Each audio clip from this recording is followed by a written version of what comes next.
Choreographing an Intentional Career, Lessons from the Dance Floor. I have had 3 distinct innings in my career. The first one when I worked a lot, the second one when I didn't work at all, and the third one when I worked as much as I wanted to. I have also had 3 innings with Indian classical dance.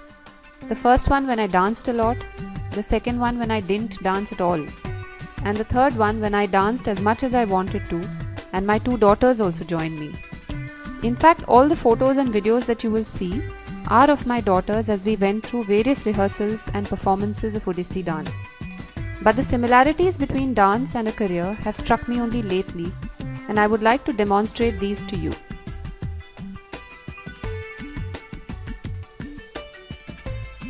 The first similarity is that dancing is beautifully spontaneous, completely creative, daringly innovative, and fundamentally instinctive. Yet dancing is also impeccably planned, carefully rehearsed, meticulously studied, and rigorously learned over many years. It's the same with our careers. Successful careers look effortless, but probably are a result of a lot of effort. So it would be fair to say that both dance and careers really stand at the powerful intersection of art and science. They are both part art, part science.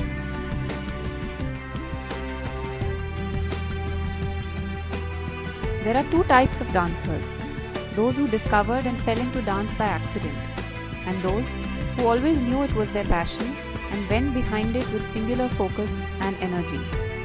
So is it with a career. For some, a series of accidents, and for others it came about with clear purpose. We all know people of both types around us, and there is no way we can clearly say that one is better than the other or more successful. But what is clear is that there comes a point where there's a clear inflection, after which things must and do turn intentional. This is the point at which we make conscious choices and drive the direction of our career. This conscious yet free-spirited career comes with a greater sense of control and advocacy towards the future. I think the question to ask ourselves, therefore, is that have we crossed that inflection point, and are we moving towards a more intentional career? If we build on this thought of using dance as a metaphor for our career, there are 6 dots or 6 lessons that can be joined. The first lesson is understanding the elements of your performance. Often we look at our career as an absolute or a solid, but if we were to deconstruct it a bit and look at its elements, we may be able to figure out our issues and leapfrog ahead a bit. Every dance performance consists of 8 basic elements. Let us see what they are. The first one is the plot or the script. It could be Radha falling in love with Krishna, good prevailing upon evil, family comes first, etc. But it is inconceivable to have a performance without a script. I ask you, what is the script of your career? Do you sometimes feel that you have lost the plot, or that your current role is not taking your script forward? The second one is emotion. In dance, there are 9 emotions or navarasas. They are anger, rautra, sorrow, karuna, laughter, hasya, disgust, vibhatsya, love, shringar, surprise, ascharya, peace, moksha, fear, bhay, pride, virya. In dance, all the 9 rasas are used as appropriate to evoke reactions from the audience. This is called a range of emotions, and in our career sometimes we are guilty of restricting our range and resorting to only a few emotions since they are in our comfort zone. Imagine a dancer saying, I will work only with the hasya or laughter ras, and so on. The third is balance. Balance is not just about your ability to stand on one foot for a long time. It is about your ability to stand still on one foot for equally long just after a hectic and energetic series of jumps on the dance floor. The parallel in our career is obvious. The ability to stop in the midst of hectic activity and take a considered decision is critical for career balance. The fourth is aesthetics. This is all about proportion and about bringing a signature style to everything one does. Each dancer creates a signature style or stamp which carries a unique identity. We must reflect about whether we've been able to craft our signature style in our careers, which accompanies us in all our interactions. The fifth is the audience. In dance, there is the concept of the Trikhandi Pranam. One salute is to Mother Earth whom we step on to dance. The second is to the gods and gurus who teach us. And the third is to the audience who receives our dance and determines the graph of a dancer.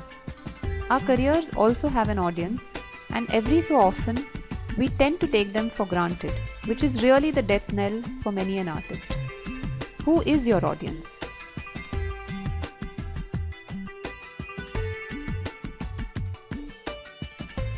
The sixth is rhythm, which includes the music and the beat. I will speak more about this later, but it is critical for the rhythm to be matched and varied for a great performance. The seventh is technique. In dance, we have hand gestures or mudras. What you see is the Kapitha and the Alapadma. Separately, they are used in dance for various movements, but putting them together creates some magic. You can get a bird with its plumage fully extended. Put it down and it's a bird now resting on a tree trunk, or even a peacock.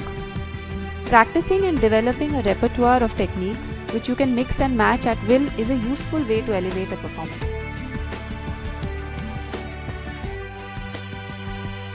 The last element is yin and yang, or the masculine and feminine.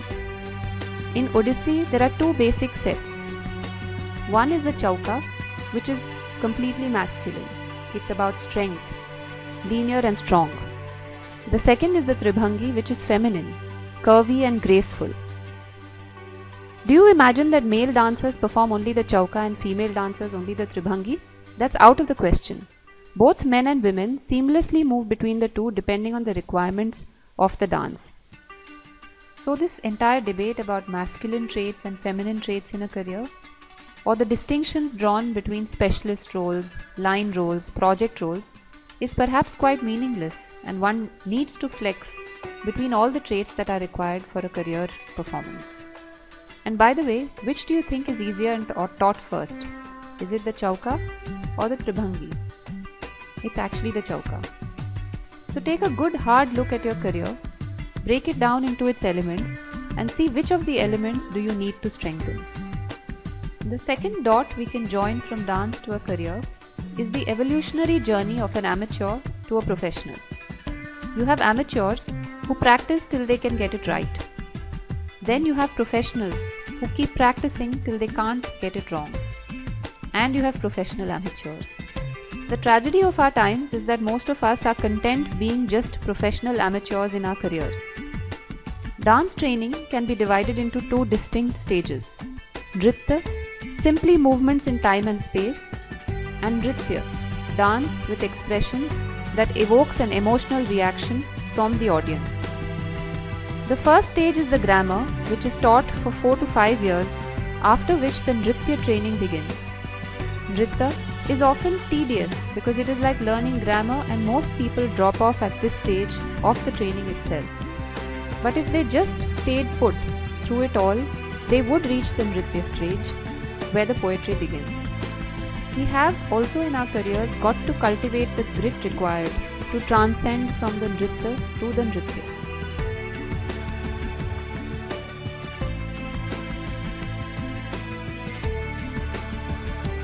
The Mozart myth, or the myth of the genius, has recently been busted. According to the myth, Mozart was so talented that he would compose a symphony overnight. However, this has been busted repeatedly because it is also equally true that he used to practice 23 hours a day out of 24 sometimes.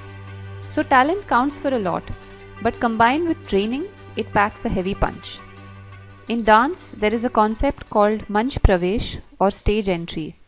It is a qualitative assessment by the teacher and could be 10 to 12 years after you begin training. What is interesting is that 1. You need to be prepared that you may never ever be declared stage ready. And the second is that once the Manch Pravesh is over, the artist is considered reborn or at zero, upon which he or she is supposed to renew their learning. It's like coming back full circle. Professionals treat their work like a circle, not like a line. How do you treat your work? Creative professionals also invest in rituals of preparation around their craft. In our dance class, we do 1 hour of exercise, stretches, and only about 45 minutes of dance. The ritual of preparation helps focus our energies and create the right space for performing. I know so many people who have these rituals. Some meditate, some put on good music. I ask you, what is your ritual of preparation other than a cup of coffee to start your day? Dance has taught me more about leadership than I had ever imagined. My teacher tells me that I will imbibe only 20% of the dance from her and the rest from watching the great dancers. What she is in essence telling me is that I will need to follow to lead. Follow to lead has another interesting and a personal interpretation for me as a mother learning dance along with my daughters in the same class. Children always love their mother, but they don't necessarily always respect them. But learning dance with my children, where they have watched me grow, struggle, fail, survive along with them, as a classmate has somehow increased their respect for me and strengthened my leadership position. Strange, but sometimes following is the best way of leading. Many of you may have heard about the principle of the first follower, or even watched the YouTube video by Derek Silvers. I have sort of seen this in action. When my 2 girls began dancing about 4 years ago, as you can see in this picture, both of them were still ambivalent about dance and went simply because of my love for it. But then a strange thing happened. As soon as my elder daughter started liking dance and switched to my camp, it was as if by magic she became the first follower. And soon enough, my younger one too came aboard. The fact that my elder daughter endorsed dance was of more value to my younger one than my endorsement of it. Leadership is, after all, relational. You can't be a leader if there is no one following you. I'd like to ask you whether you have ever had a first follower, or even more importantly, have you ever been a first follower to someone else? Another striking feature about dance is the concept of back leading. In many dance performances, you will see that there are 2 rows of performers, one in the front and one at the back. And there comes a pivotal moment when the whole back row steps out to lead. This moment often comes in our careers as well, when the leaders become the led. It is important to not feel reticent and shy at this point, and to actually step up and out of the shadows. Do you recognize some back-leading moments that you have experienced, or even perhaps missed in your life? In dance, only some performances are solo, the rest are all in groups. And the single most important aspect of this is that you need to see it as an ensemble rather than as a hierarchy. Egos need to melt away, and many a time you need to tone down your own performance so that you're in line with that of your group. And it is true that the most difficult instrument to play in an orchestra is the second fiddle. What you see here is the Newton's first law of motion, also called the law of inertia. I think for me the penny dropped when I realized that even being in a constant state of motion or a constant high speed is also inertia, not just staying still. It is important to create this equilibrium every now and then to break this inertia for any progress to happen. In dance, there is the concept of variation which exists just for this. The third Tribhangi has 3 variations. This variation exists quite simply to break the visual equilibrium of the viewer. Do recognize the need for a disequilibrium in your career every now and then. Children have a natural and inbuilt mechanism that creates disequilibrium. Here you can see my younger daughter deliberately doing so whenever it suits her. Adults, on the other hand, have a fixation for equilibrium.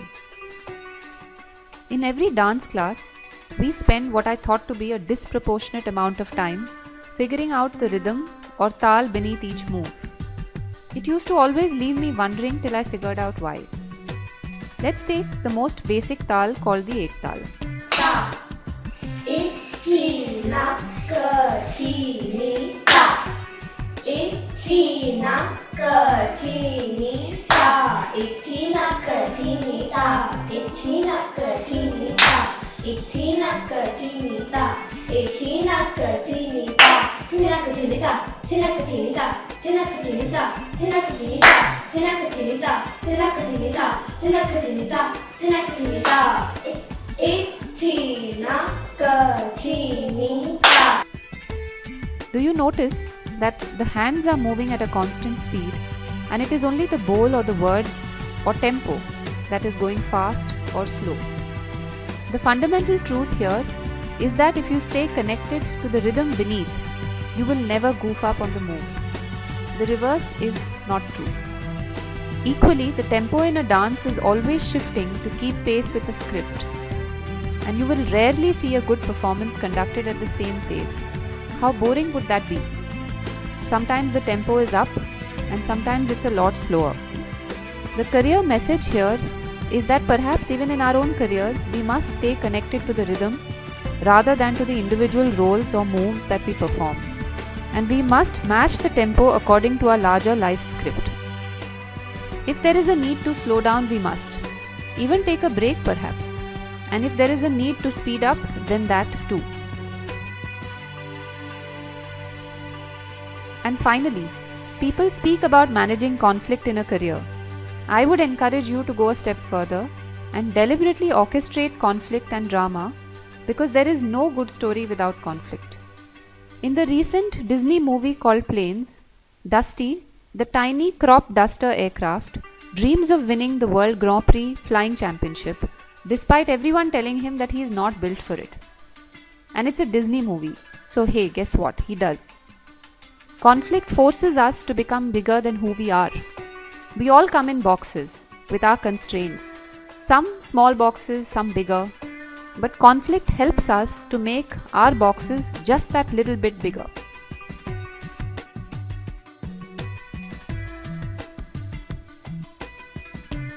So there you have it, the 6 dots or lessons from the dance floor.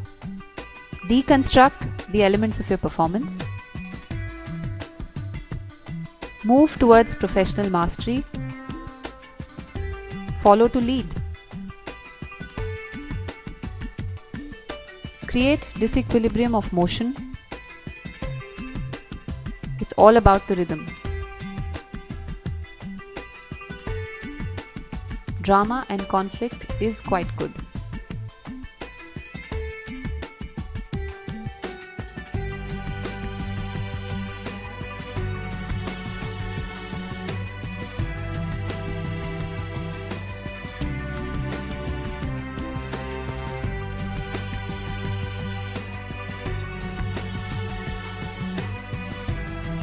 Reach us at raininggray.com for your grey HR and graying workforce issues.